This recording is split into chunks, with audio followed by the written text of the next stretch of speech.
2017 సంక్రాంతికి నందమూరి బాలకృష్ణ మెగాస్టార్ చిరంజీవుల సినిమాలు వస్తున్నాయి. అవి ఎలా ఉండబోతున్నాయో, ఆ రెండు సినిమాలలో ఏ సినిమా ఘన విజయం సాధించనుందో అని ప్రతి ఒక్కరూ చర్చించుకుంటున్నారు. అందులోనూ ఈ రెండు చిత్రాలు ఒకటి బాలయ్య 100వ సినిమా కాగా చిరు 150వ సినిమా కావడంతో ఈ అంచనాలు తారాస్థాయికి చేరాయి. అందువల్ల ఈ రెండు సినిమాలకి సంబంధించిన ఏ చిన్న విషయం బయటికి వచ్చినా కూడా అభిమానులు సంబరాలు జరుపుకుంటున్నారు.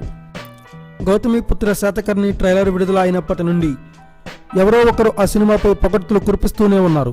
గౌతమిపుత్ర శాతకర్ణి ట్రైలర్ చూసి నందమూరి అబ్బాయిలు జూనియర్ ఎన్టీఆర్, కళ్యాణ్ రామ్లు ట్వీట్ చేసిన సంగతి తెలిసిందే. తాజాగా గౌతమిపుత్ర శాతకర్ణిలో కొన్ని సీన్లు చూశాను.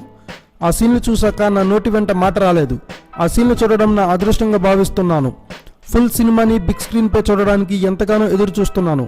ఈ సినిమా బంపర్ హిట్ అవ్వడం ఖాయమని చెప్తున్నారు నారా వారి వారసుడు, బాలయ్యకి వరుసకు అల్లుడయ్యే నారా రోహిత్.